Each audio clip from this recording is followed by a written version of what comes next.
بله مسله او دا ډېره اهمه مسله ده، ورور تپوس کړی چې د قرباني دپاره قرض اخیستل چې زه پې قرباني وکړم دا به صحیح او که نه.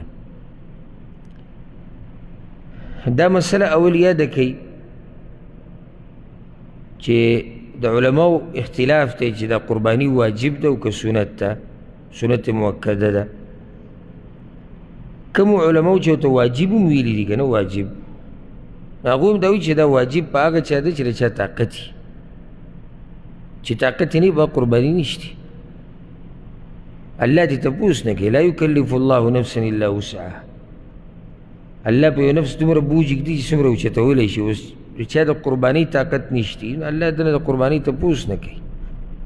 چې تا ولې قرباني نه ده کړې. نو هغه کوم مقصد د خبرې مې دا و چې کوم علما چې ورته واجب وي هغوی به کوم څه شرط تړلی، څه شرط دی چې طاقت وي،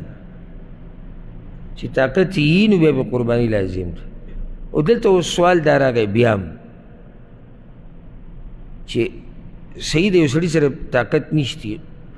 غوره دا نه دي چې دی د دې عبادت دپاره د چا نه پیسې راولي او ویې کړي. عبادت ته غواړي چې په دې کې شریک شي، او دا د یو مسلمان جذبه خصوصا چې دینداره سړی هغه کوشش کوي چې ما به د عبادت کې برخه واخیست. نو جواب د هغې دا دی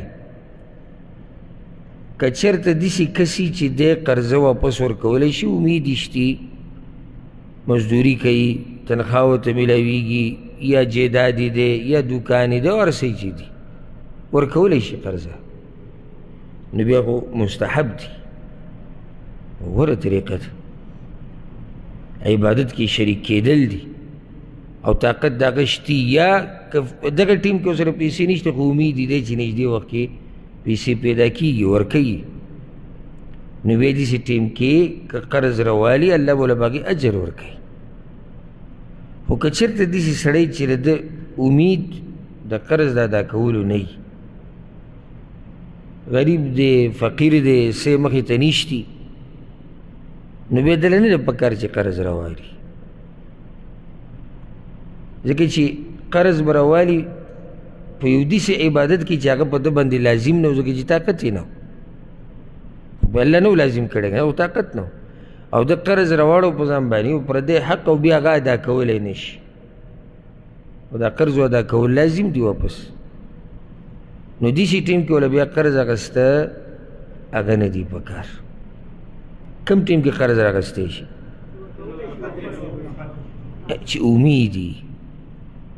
امید د وفایي چې زه به وفا مطلب دا قرض به واپس ورکړم، امید یې په دې دی چې یا خو مزدوري کوي لګیا دی، کار اشتي، یا تاجر دی، جیداد دی، مالدار دی،